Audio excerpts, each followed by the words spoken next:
آپ کی ذہن کو پروٹیکٹ کرنے کے لیے ایک اوائڈنس یا نمنگ یا سن پن کی کیفیت آپ پہ طاری کر دیتا ہے، تاکہ جب آپ اس خطرے کو دہرا رہے ہوں تو آپ کا ذہن اور جسم اس کے برے جو واقعات کے اثرات ہیں ان سے محفوظ رہے۔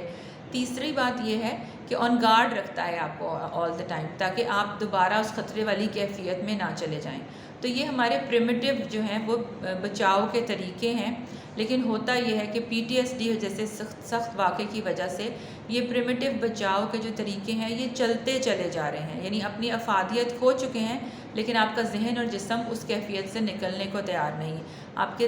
خود کے کام، آپ کے جو رویے ہیں، آپ کے جو کام کاج کے طریقے ہیں، لوگوں سے برتاؤ ہے، گھر سے باہر نکلنا ہے، وہ سب متاثر ہونا شروع ہو گیا ہے، جس کو ہم کہتے ہیں نفسیات کی زبان میں کہ آپ کی فنکشنالٹی متاثر ہو رہی ہے، آپ اپنی زندگی کی طرف واپس نہیں لوٹ رہے ہیں۔ اچھا، اب ہونا اس میں کیا ہے کہ آپ جو اس کی وجوہات بتائی گئی ہیں نفسیاتی طور پہ وہ یہ ہیں کہ سائیکولوجیکلی تو میں نے آپ کو بتایا کہ جسم جو ہے وہ اپنے آپ کو اور ذہن جو ہے وہ خطرے کے لیے تیار پوزیشن میں رہتا ہے۔ کچھ ہارمونز کا اس میں رول ہے، جس میں ایڈرینلین اور نور ایڈرینلین ہے، یہ ہمارے وہی ہارمونز ہیں جو خطرہ کے وقت ہماری باڈی میں ہوتے ہیں ریلیز، اور یہ مستقل ریلیز ہوئے چلے جا رہے ہیں۔ تو نہ آپ کو سکون سے سونے دے رہے ہیں، نہ کہیں بیٹھنے دے رہے ہیں، آپ کانسٹنٹلی ایج پہ ہیں، کیونکہ آپ کی باڈی یہ سمجھ رہی ہے کہ خطرہ یا تو آنے والا ہے یا آپ ابھی بھی خطرے کا شکار ہیں۔ تیسری جو اس کی وجوہات میں چیز ہے وہ ہے ہمارا جو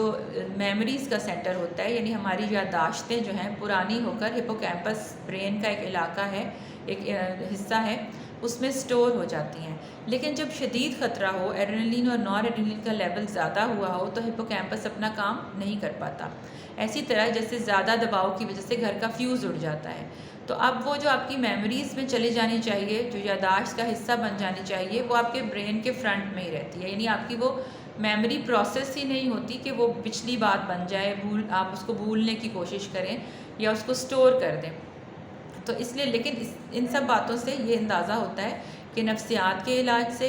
اور اپنے آپ کو جو ریلیکسیشن ایکسرسائزز میں مصروف کرنے سے اور پراپر گائیڈنس لینے سے، یہ تمام چیزیں، یہ کوئی ایسی چیز نہیں ہے جس کا علاج ممکن نہ ہو سکے۔ تو وجوہات جاننے سے ہم اس نتیجے پہ پہنچے ہیں کہ علاج کے لیے بہت سارے آپشنز یقیناً اویلیبل ہیں۔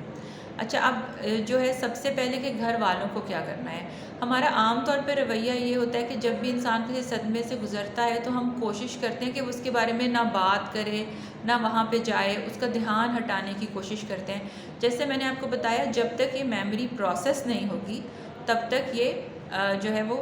ہمارے ذہن سے نہیں ہٹے گی۔ تو اگر جو شخص صدمے سے گزرا ہے وہ خود اس بارے میں بات کرنا چاہے تو آپ اس کو نہیں روکیں، لیکن جان بوجھ کر اس کو کریدیں بھی مت، اس سے جنرل بات چیت کریں، اس کا دل بہلانے کی کوشش کریں، اس کو ریلیکسیشن ایکسرسائزز، یوگا، پارک میں تفریح اور اس طرح کی چھوٹی چھوٹی چیزوں میں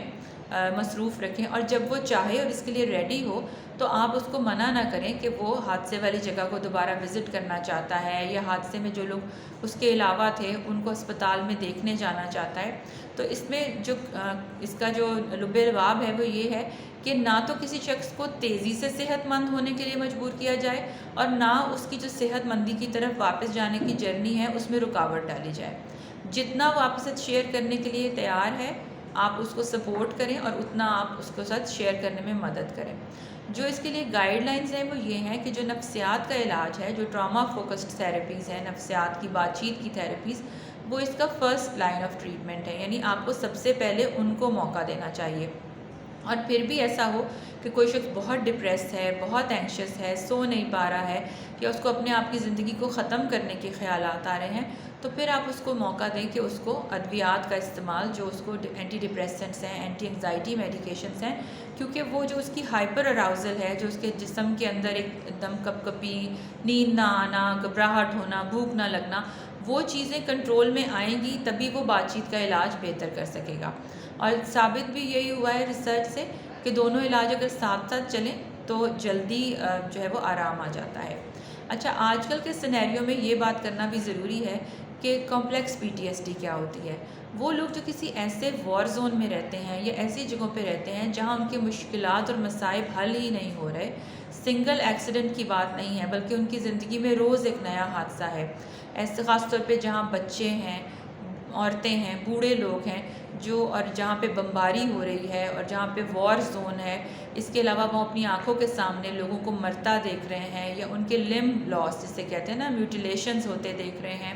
اور یہ کہ وہاں سے ان کے پاس فرار کا کوئی راستہ نہیں ہے۔ سوشو اکنامک جو چیزوں کی اویلیبلٹی ہے، بھوک پیاس اور ادویات کا نہ ہونا، وہ بھی کنٹینیوس رہتی ہیں۔ ان سب باتوں سے آپ سمجھ سکتے ہیں کہ اس وقت PTSD کے بارے میں بات کرنا کتنا اہم ہے، کہ یہاں پر اس طرح کے وار زونز موجود ہیں دنیا میں اس وقت، جہاں پہ بچے، بوڑھے، عورتیں اور جوان مستقل ان سب چیزوں کا شکار ہیں، اور باہر کی دنیا سے ان کی مدد نہ ہونے کے برابر ہے۔ اس چیز کی اویئرنیس ہونا، اور ان لوگوں کے لیے اس چیز کے لیے ایڈوکیسی کرنا کہ ان کو جہاں پہ ان کے لیے بھوک پیاس کے لیے ان کے انتظام کیا جائے، ان کے لیے دوسری بیماریوں کا انتظام کیا جائے، وہاں پہ ان کا نفسیاتی علاج معالجہ اور نفسیاتی مدد